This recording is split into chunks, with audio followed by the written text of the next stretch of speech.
تک کیمرہ سامنے نہ آئے وہ سٹارٹ ہی نہیں کرتے. تو واجب ہو گیا نا. بلکہ ایون اگر تصویر نہ صحیح آئی بھی ہو تو وہ ڈانٹتے ہیں میڈیا کے لوگوں کو کہ مجھے آپ نے کور نہیں کیا.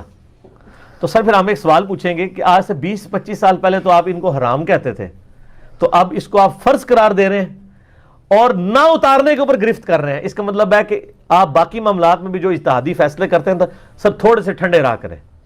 آپ جب بھی فتویٰ دیں تو آپ یہ کہا کریں کہ یہ میری رائے ہے, غلط بھی ہو سکتی ہے.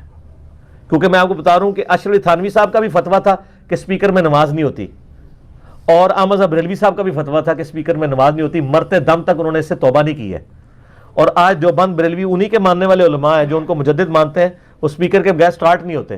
اور اس لیول تک ہے کہ مسجد میں 4 نمازی بھی ہو تو باہر کا اسپیکر لگا کے گھر میں بیٹھے ہوئے لوگوں کو تقریریں سنا رہے ہوتے ہیں. ٹھیک ہے, تو سر پھر ہم ایک سوال کریں گے کہ آپ کے بزرگوں کو چاہیے تھا نا کہ اس وقت کہتے ہیں کہ یہ ہم جو حرمت کا فتویٰ دے رہے ہیں یہ اجتہادی فتویٰ ہے, یہ نص قطعی نہیں ہے. عین ممکن ہے کہ ہم اس معاملے میں غلط ہوں تاکہ آپ کو اب شرمندگی تو نہ اٹھانی پڑتی. اسی طریقے سے جو ویڈیو کیمرے کا مسئلہ ہے, علماء عرب کو تو پہلے ہی سمجھ آ گیا تھا. 70s 80s میں ڈاکٹر اسرار کو, طاہر القادری صاحب کو, ڈاکٹر طاہر القادری صاحب, ان لوگوں کو اس زمانے میں جو باتیں سمجھ تھی ہمارے باقی مولویوں کو اب آ کے سمجھ آئی ہیں. سعودی علماء کو اس وقت یہ چیزیں سمجھ تھی, انہوں نے اسی وقت فتوے دیے تھے کہ یار یہ تو وہ والی تصویر ہی نہیں ہے. میرا یوٹیوب پہ کلپ بھی ہے, اسلامک رولنگز آن پکچر, تو آپ دیکھ لیں. تو اس میں میں نے دلائل دیے کہ یہ تو نبی علیہ السلام بھی آئینہ دیکھتے تھے, یہ تو عکس والا معاملہ اس کے ساتھ آتا ہے. وہ تصویریں اور ہیں جن کی عبادت کی جائے, جن کو تعظیم کی نیت سے لٹکایا جائے, وہ احکامات بالکل ڈیفرنٹ ہیں. ورنہ تو بت بھی کسی درجے میں جائز ہیں. بخاری مسلم میں کہ حضرت عائشہ گڑیا سے کھیلا کرتی تھی, تو گڑیا بت نہیں ہے, گڑیا انسان کی شکل کی ہوتی ہے نا. تو لیکن بچے چکے اس سے کھیلتے ہیں, اس کی عبادت نہیں کرتے, رسپیکٹ نہیں کرتے, لہذا وہ بت کے زمرے میں نہیں آئے گی. تو اگر بت نہیں آتا بت کے زمرے میں تو تصویر تو وہ چھوٹی چیز ہے اس کے مقابلے میں.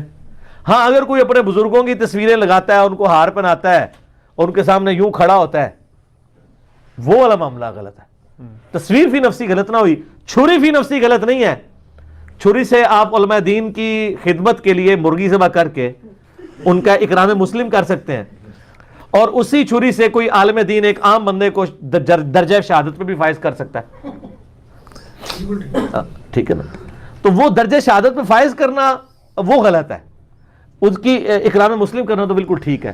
فی نفسی چھری غلط نہیں ہوگی, ٹی وی بھی فی نفسی تو غلط نہیں ہوگا, اس کے استعمال کا مسئلہ ہوگا. تو ملٹی میڈیا بھی ٹھیک ہے. آپ دیکھ لیں سب سے بڑا ہنگامہ کھڑا کیا تھا دعوت اسلامی والوں نے. میں خود دعوت اسلامی میں رہا ہوں, پرانی فضان سنت, ہائے ہائے ہائے یاد آ گئی. میرے پچھلے دنوں کلپ بھی ہے جس کے شروع میں لکھا ہے کہ نبی علیہ السلام خواب میں, انہوں نے فضان سنت اٹھائی بھی ہے, اور بڑا اس فضان سنت میں جس کو نبی علیہ السلام خوش ہوئے تھے لکھا ہوا ہے کہ تصویر بنوانا حرام, بنانا حرام. پھر اس میں انہوں نے لکھا ہے کہ آج کل جو یہ تصویریں بنائی جاتی ہیں اسی کی وجہ سے ہمارے گھروں میں نوستیں ہیں. پھر انہوں نے لکھا کہ ایک اسلامی بہن کا بیان ہے کہ ان کے گھر ٹی وی تھا, انہوں نے ٹی وی اٹھا کے گھر سے باہر پھینک دیا, نبی علیہ السلام کی خواب میں زیارت ہوئی, فرمایا تم نے میرے دشمن کو نکال دیا اس لیے میں تمہیں زیارت کروانے آیا ہوں. لیکن آج فضان مدینہ میں اتنے بڑے ٹی وی لگے ہوئے ہیں جو آپ کو سینموں میں بھی نظر نہیں آتے. مدنی چینل پہ دیکھ لیں. تو سر میں ایک سوال کرتا ہوں کہ کیا پہلے آپ نے جھوٹے خواب نبی علیہ السلام پہ باندھے تھے, یہ آپ نے رجوع کیا یا نبی علیہ السلام نے رجوع کیا؟ بالکل جنم بات ہے, نبی علیہ السلام نے رجوع کیا, یہ آپ نے کہانی کروائی ہے. ٹھیک ہے نا, آپ کو بعد میں سمجھ آئی ہے. تو آپ پہلے ہی ذرا تھوڑا سا نا انہی معاملات کو صحیح طریقے سے لے کے چلا کریں تاکہ بعد میں انجینئرنگ نہ ہو. پھر انجینئرنگ ہوتی ہے تو آپ کو پھر غصہ آتا ہے. تو ملٹی میڈیا آپ کر سکتے ہیں, بلکہ میں آپ کو بتاؤں کئی مسجدوں میں رمضان شریف میں دورہ قرآن میں, اور ڈاکٹر سرار صاحب تو 70s 80s میں ہی مسجد میں بڑے بڑے وہ اس وقت تو وہ پروجیکٹر ہوا کرتے تھے, تو اس کے ذریعے قرآن پاک سامنے لکھا ہوا آتا تھا. اور ابھی بھی کئی مسجدوں کے اندر اس طرح تعلیم دی جاتی ہے. تو اس سے بھی آگے جا چکے ہیں. دعوت اسلامی کی مسجدوں میں تو باقاعدہ کیبل نیٹ ورک کے ذریعے انہوں نے ٹی وی اٹیچ کیے ہوئے ہیں, اور اس میں بعض کا چینل چینج کرتے ہوئے کچھ آ بھی جاتا ہے. ٹھیک ہے نا, تو وہ لیکن ظاہر ہے بزرگوں نے کیا ہے تو وہ پھر جائز ہی ہوگا. تو اب یعنی جن کا جھگڑا بھی تھا نا, لیکن ایک میں اپریشیٹ کروں گا الیاس قادری صاحب کو, میں نے پہلے بھی کیا ہے. الیاس قادری صاحب میں یہ حوصلہ ہے کہ انہوں نے جب ٹی وی کیمرے کے اوپر اور ٹی وی چینل کھولا نا تو انہوں نے آفیشلی ایک پوری کتاب لکھ کے نا اپنا رجوع اور توبہ ریکارڈ کروائی ہے. لیکن سر یہ توفیق نہ کسی اہل حدیث عالم کو ہوئی ہے, نہ کسی دیوبندی عالم کو. شیعہ تو پہلے ان چیزوں کو جائز سمجھتے تھے, انہوں نے تو کبھی اس پہ جھگڑا کیا ہی نہیں ہے, چونکہ امام خمینی ان میں ایک ڈومیننٹ پرسنالٹی تھے. شیعہ میں یہ یعنی ان کو ایک ایج حاصل ہے کہ ایک بڑا ان کا جب کہتا ہے نا, وہاں پہ ہر گلی کا اللہ تعالیٰ امام نہیں ہے, وہ مرجع چند ایک ہی ہوتے ہیں, اور وہ زندہ ابو حنیفہ ہوتے ہیں ان کے, باقی کسی کی کوئی نہیں ہوتی ہے. تو وہ امام خمینی چونکہ یعنی سمجھتے تھے, ان کی تو 80s کی ویڈیوز بنی ہوئی ہیں, ان میں یہ مسئلہ نہیں آیا. یہاں اہل سنت کے ہاں آیا, اور اس میں دیوبند نے اور اہل حدیث نے تو کوئی اپنی رجوع ریکارڈ نہیں کروایا, جتنے غلوف سے انہوں نے اس کی مخالفت کی تھی. لیکن الیاس قادری صاحب نے اپنی باقاعدہ توبہ ریٹن میں پمفلٹ لکھا پورا, ایک پوری کتابی شکل میں, اور باقاعدہ علماء بریلویہ سے اس پہ سائن کروا کے آفیشلی ڈکلیئر کیا کہ میرا موقف پہلے ان علماء کے ساتھ تھا, لیکن اب میں دلائل پہ ان علماء کو صحیح سمجھتا ہوں, لہذا میں ان باتوں سے رجوع کرتا ہوں. ویل ڈن الیاس قادری صاحب. ٹھیک ہے جی. پھر یہ جرت باقیوں کو بھی دکھانی چاہیے. ٹھیک ہو گیا. ان علماء کو جنہوں نے یہاں کیمرے رکھ کے ویڈیوز بنواتے تھے, ٹھیک ہے جی, اور وہ اتنے سخت خلاف تھے کہ توبہ توبہ, کسی جلسے میں چلے جاؤ کیمرہ ہو تو فوراً منہ پہ ہاتھ رکھ لیتے تھے.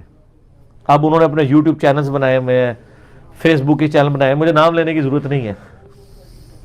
تو ان میں سے کئی چیزیں, کئی نئی تنظیمیں کلعدم بھی ہو چکی ہوئی ہیں اب, تو ان کے آپ اس وقت کی سختی دیکھیں. تو ہم کہتے ہیں سر سختی نہ کریں. اس طرح میں آپ کو چین والی گھڑی کا بتاؤں, احمد مذہب بریلوی صاحب کا فتویٰ ہے کہ چین والی گھڑی, یہ تو میری تو پلاسٹک والی ہے سادہ سی, چین والی گھڑی پہننا حرام ہے. وہ کہتے ہیں یہ عورتوں کی مماثلت ہے, زیور کا ایکویلنٹ ہے, اور مرد کے لیے عورتوں کی نقل اتارنا حرام ہے. اور آج سارے بریلوی علماء چین والی گھڑی پہنتے ہیں. وہ کہتے ہیں کہ اعلیٰ حضرت کو غلطی لگی ہے. شروع میں تو انہوں نے اینک پہ بھی فتویٰ دے دیا تھا کہ یہ جو ہے وہ انگریزوں کا طریقہ ہے, اینک. ہاں تو ظاہر ہے. اور اب آپ دیکھ لیں, اب طریقہ انگریزوں کا کہہ رہا گیا جی یہ پینٹ شرٹ انگریزاں دی ہے. تو سر ایڈا 76 موبائل تسی چکیا ہے, 80,000 روپے دا ایڈا تواڈے مرید نے گفٹ کیتا ہے, آپ نے خود نہیں کمایا, اے انگریزاں دا نہیں ہے. اور آپ کی جو گاڑی ہے جس پہ پیچھے 4 بندے بھی بٹھائے ہوئے ہیں جو 2-2 کلو ایک وقت کا گوشت کھاتے ہیں, انہوں نے انگریزوں کا اسلحہ اپنے ہاتھ میں اٹھایا ہوا ہے. وہ تو سر پھر ہمارے پاس تو یہی باتیں ہیں نا.